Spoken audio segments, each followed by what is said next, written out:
From the Caribbean News Desk, the Morning Edition. Good morning. I'm Kendol Morgan. And I'm Denis Chabrol with the latest from across the Caribbean. Haiti's Transitional Administration has invited CARICOM's Eminent Persons Group, EPG, to visit the country next month for further engagements geared towards continuing the restoration of stability. The EPG, made up of former Prime Ministers Kenny Anthony of St. Lucia, Bruce Golding of Jamaica, and Perry Christie of the Bahamas, played a mediating role in the negotiations among political parties and civil society groups for the establishment of a transitional presidential council to govern the country and to put arrangements in place for elections by the end of next year.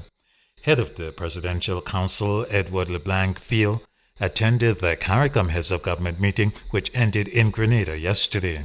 Nous allons bientôt, dans quelques 10 jours, recevoir en Haïti.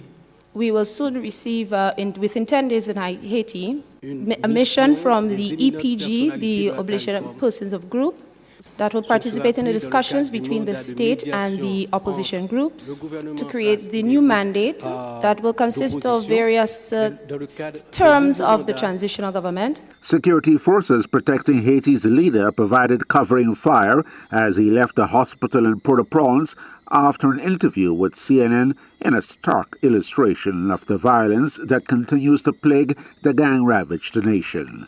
We heard shots as we were speaking to the Haitian leader.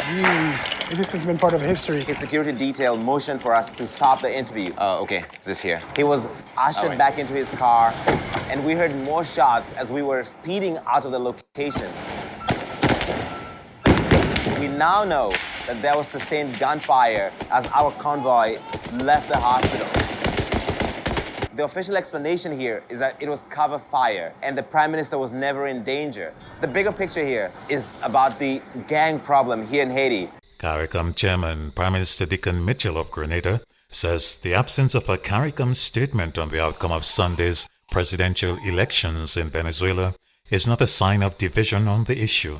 It's not an indication that CARICOM is divided on the issue. CARICOM doesn't have to have a position on the issue. Elections in Venezuela are domestic matters. First. Second, Venezuela is not a member of CARICOM.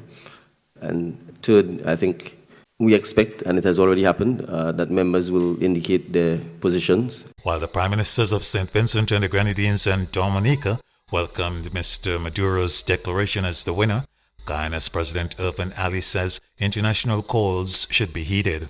Our statement is factual in nature. That is, every mechanism that is provided for in the electoral system must be adhered to.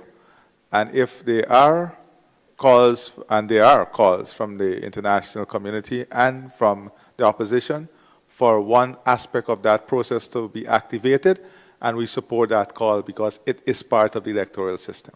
With Barbadians having a constitutional right to bail, even for murder, the government has taken new bail legislation to Parliament listing circumstances in which bail for certain offences can be refused. The new legislation follows public concern that murder accused who were granted bail may be back in society involved in other crimes. Attorney General Dale Marshall, who led the piloting of the bill through yesterday's sitting of Parliament, said the measure is urgently needed to address the public safety concerns. It is urgent, Mr. Speaker, because the situation that we face is urgent. Individuals are getting bail every day in circumstances where right-thinking members of our society, if there were judges, they would not want to give bail. We also have a public that is rightfully asking, why are courts giving bail so easily to the criminal element? What it does is emboldens them. They feel that they can get bail easy so they can come out and do what they want to do. And the society becomes the real victim.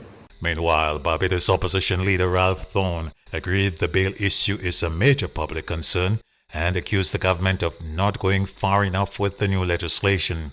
His additional proposals include the introduction of degrees of homicides. You establish degrees of homicide: first degree, second degree, third degree, fourth, manslaughter, perhaps 5 categories. And when a man comes into the charge of the police having committed a homicide, The discretion of the police officer will determine the nature and the severity of that offense that he has investigated. And he will put him into one of those categories. And a new Offences Against the Person Act, which creates degrees of murder, resolves the issue of bail at the time of charging. The International Monetary Fund, IMF, is praising the Suriname government for taking politically costly economic reforms. In exchange for progress, the IMF says it will transfer just over $60 million, bringing the total disbursement to date to more than $380 million. This has been the morning edition from the Caribbean News Desk. You may contact us by phone or WhatsApp at +592 700 9293. Thanks for listening.